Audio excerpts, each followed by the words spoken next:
Hello, and welcome to James the Lesser's Express Lane, where we get you out as fast as possible, bringing you the review for Scary Stories to Tell in the Dark. It was a dark and stormy night, just like tonight, when some idiot kids find a book in a haunted house and take it home. The book belongs to Sarah Bellows, who died in 1898. She was locked in a room deep in the house that was haunted by her family. She would tell the kids scary stories that they broke into the house, and then those kids would die. Spoiler alert, not coming yet. Anyways, anyone who grew up in the late 80s, early 90s, so forth, they know these books. They know these illustrations. They know how fucking creepy they are. Wow. I mean, like, the story's like, oh, alright, big toe, whatever. But when you see the, not animation, the illustration for the big toe story, or right here you got Harold the Scarecrow, yeah, it adds a whole, and the story themselves, alright, cool, whatever. But when you get this, it's fucking creepy. Wow. And then you see it in real life. You see Harold the Scarecrow, you see the big toe, you see, what was it? The Red Room, Mr. Jingles, I think his name was. You see several, and it's fucking creepy. This, I know it's Guillermo del Toro, but it felt a lot like a Steven Spielberg film with just, oh yeah, there is bullying.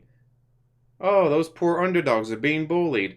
The poor underdogs go on an adventure that happens to be supernatural in a way, and they learn the true meaning of friendship. Alright, well, in this story, it's not so much true meaning of friendship and true meaning of don't take shit from a haunted house. Anyways, you got Chuck, Augie, what was the girl's name? Can't remember the female protagonist's name. She's pretty much Sally. Sally's pretty much the main protagonist of the film, while her friends are following her. And then there's Romano Rodriguez, who shows up in town. He's following the harvest. Now he's going from east to west, working at different farms, whatever, harvesting crops. And it takes place in 1968.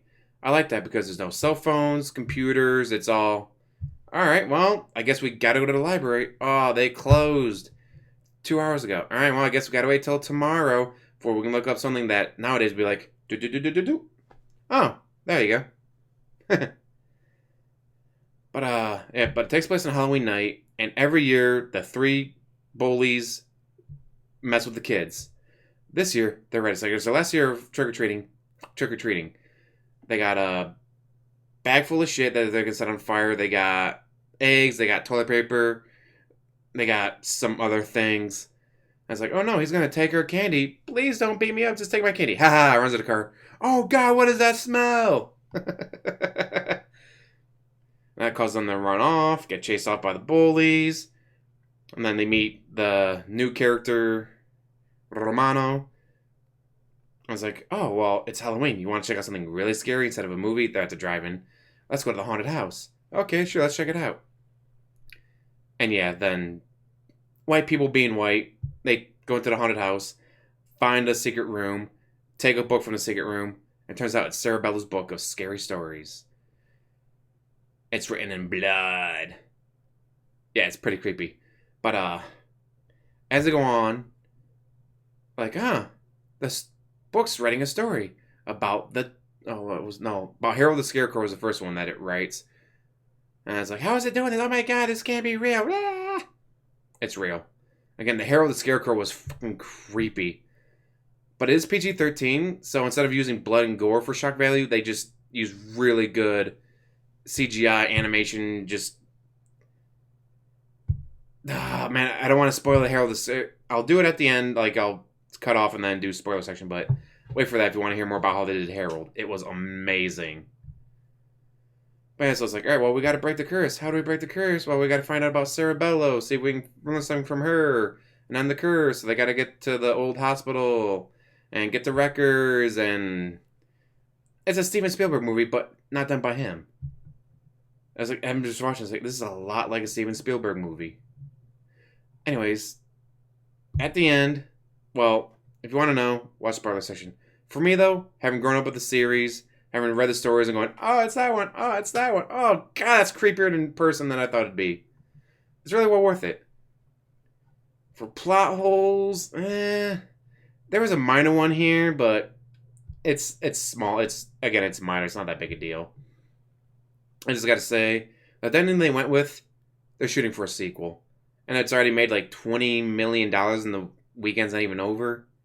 Like between like Thursday, Friday, made $20 million for a movie like this.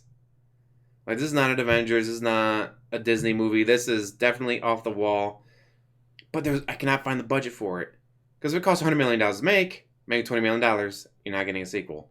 But if it costs $20 million to make, and they've already made $20 million with a month to go of it being in theater, there's going to be a sequel. So yeah, I'll say 7.5, 8 out of 10. Like if you're not into this kind of movies, if you don't have the nostalgia factor, it's probably 7 out of 10. But if you enjoy these kind of movies or you have the nostalgia factor, 8 out of 10. So yeah, go watch it. The one theater I went to a new theater just to check it out. Before 4 o'clock, it's $6.50 a ticket. Like, what? I can get 2 tickets with my lady. So I can get 2 tickets for the cost of 1 at the regular theater. Alright, cool. Anyway, so yeah, guys, go check it out. Maybe, again, if you're not a fan of the series or these kind of movies, don't pay full price. But if you are, definitely pay full price. And as always, like, subscribe, comment down below. Have a wonderful day. Alright, guys, if you don't want to hear spoilers, cut out. 1, 2, 3, spoiler section. The Herald, he stabs a kid with a pitchfork, but there's no blood. It's like, oh, that's right, it's PG-13, boo. But then there's a reason why there's no blood. The boy that he stabbed with the pitchfork is turning into a scarecrow. And then the kids show up the next day and they find a scarecrow wearing the kid's Letterman jacket. It's like, it's clearly him, but they can't, oh, hey, officer, yeah, that scarecrow right there, that's the kid you're looking for. Nah, not gonna work. With Augie and the big toe, like, I don't get why. Like, there was no explanation for why it was Augie. Like, for the Harold, like, the kid always grew up being afraid of Harold the Scarecrow, so, alright, Harold gets his revenge. The Red Room, the kid was having nightmares about the Red Room, and then Red Room happens, alright, so that makes sense. The one girl with a spider bite, she was afraid of spiders, so, alright, that makes sense, and then you get Augie, and, okay, the big toe? Does he not like feet? Is that what he's afraid of? Like, he wasn't, like, there's no point in, like, oh, yeah, he's a clean freak. Oh, my God, don't contaminate his food. It could be a cutscene there, here or there. That's the minor thing I was talking about. Like, that with him, it's just, why? Why was it the toe thing with him? Like, I don't get why his was a toe. Because the others, no, I'm scared of this. Well, this is what happens. I'm scared of that. That's what happens. With him, you just get the toe thing. It's like, there's got to be a cutscene here or there to explain why it's the toe. Oh my God, when they do like the fingers on the hardwood floor so you see the gouges and all that, it's like, ugh, God, that's torture on your nails. Oh, and the fact that the kid was being sucked to a hell dimension, but that's besides the point. Well, maybe. We don't actually know what happens to him. And then with Chuck, the Red Room, you get the big woman with a messed up face and all that. That's a pretty scary sequence, but a cool one. And the spider bite. Oh, when like the spiders pop up and she's screaming her head off. She survives, only to end up in an insane asylum. Yee. Well, what do you expect when you're terrified of spiders and the spiders bust out of your face, they're crawling over you, biting you everywhere? Yeah, kind of scary.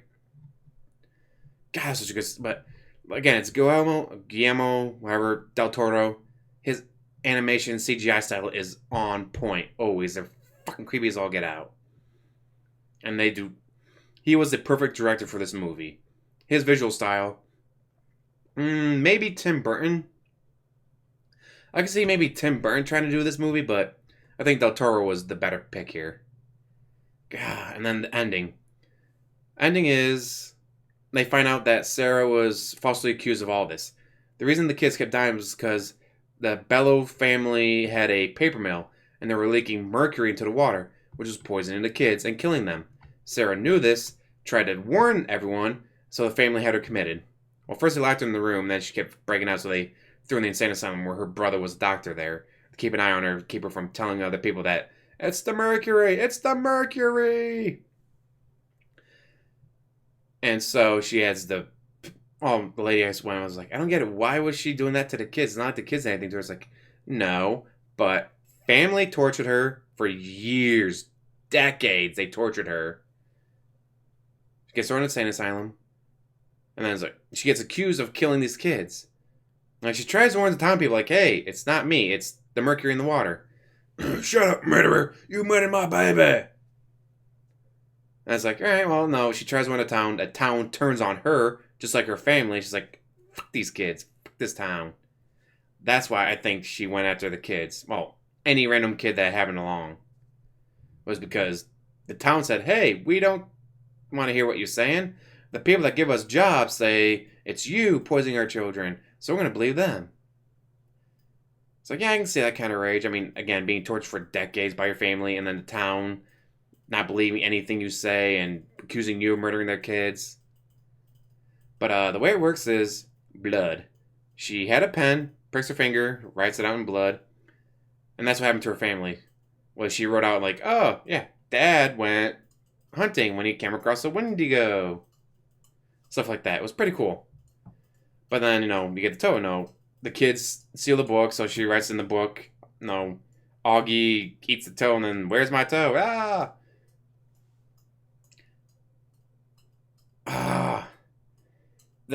The ending, there's many ways I could have gone with it. The way they went with it is, all right, well, I got I just said her name, Sally, I think it was. I think it was Sally. Anyways, but yeah, so Sally, like, I'll tell the truth. I'll make sure everyone knows the truth. And so she tells the truth about, no, it was the mercury. It wasn't Sarah Bellows. Sarah Bellows was never weird. She was never evil. She was just punished by her family and the town for telling the truth. And so, hey, if you could tell the truth, all right, here's my pen. Use your blood. Write it in the book so people will believe you. But then the ending is her dad, and the sister who had the come out of her face. She was the older sister of Chuck. They're looking for Augie and Chuck. It's like, well, you have a book that what you write in it comes true. Just write. And then Augie and Chuck were found in the woods after several days of being missing. The end.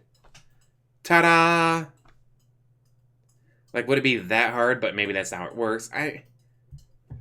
What you write in the books comes true, so they got lost in the woods. And then they were found. Yay, happy ending. Yeah. But then they're going for a sequel where it's probably going to be going after Chuck and Augie, I guess. I don't know. The other ending my lady friend came up with was way, way darker. Spoiler. The new kid that shows up, Romano, he wasn't chasing the crops, going from farm to farm. He was a draft dodger. It's 1968. War's going on. He was drafted. He flees. When he gets arrested by the cops because, you show up in town. All these kids disappear. Put two and two together. Oh, it turns out your name's not Romano Rodriguez. It's Romano Morales. You're a draft dodger. My lady friend's theory was, instead of having the happy-ish, it wasn't really happy, but a happy-ish ending, because Romano has to go into the war. So it's like, all right, well, if you don't throw me in jail, I'll go willingly. So, anyways, the ending my lady friend proposed was he gets in trouble for all of it. The cop being killed by Mr. Jingles, the other kids disappearing, like all this stuff he gets in trouble for it. There's no happy ending. And Sally becomes the new Sarah where she gets locked in the room with the blood pen and all that. And she starts writing her own scary stories. The sequel could be, it's 2017 when a new generation of kids come in to the Sarah Bellows house and talk about the scary stories that Sarah Bellows told. And then you find out it's not Sarah Bellows anymore, it's Sally. While Romano gets it's 1968, so probably the death penalty for all these kids disappearing and the one sheriff guy being killed. Like, that would have been one hell of an ending. And you could still have a sequel. To be however many, it could be years, it could be decades in the future. I was like, all right, well, now Sally's the new Cerebellos. And you could have done a whole backstory in the second one of, like, Cerebellos wasn't the first. Cerebellos was, like, the third. Like, it just keeps happening every 80, 90, however many years you want to give it. Like, right, no, every so many years, a person finds a book, puts in their own stories, or writes their own stories that happen around them. Everyone gets killed, and then they become the new Cerebellos. And they just keep having that over and over and over again. Like that, because there's a lot of stories just from the first book they didn't cover. And there's 3 books in the series. So you could have had a trilogy. You could have had 4. You could have had 5 movies of just, all right, it's been, no, from 68, now it's 82. Now it's 95. Now it's 2004. Now it's 2017. Now it's 2025. Like, they could have had a whole series out of this, or just more people discovering this, or maybe, all right, in the sequel, so the new person becomes Cerebellos, they free Sally, Cerebellos, whatever. And then you get all these girls, like, what do you mean it's not 1792? What do you mean it's not 1898? What do you mean it's not 1968? Like, that would have been an ending for the sequel. One hell of an ending. But we'll have to wait and see if it makes enough money, gets a sequel, and all that. Hopefully it does, because it was really good. The visuals were off the charts. Go watch it, guys. And as always, like, subscribe, comment down below, and have a wonderful day.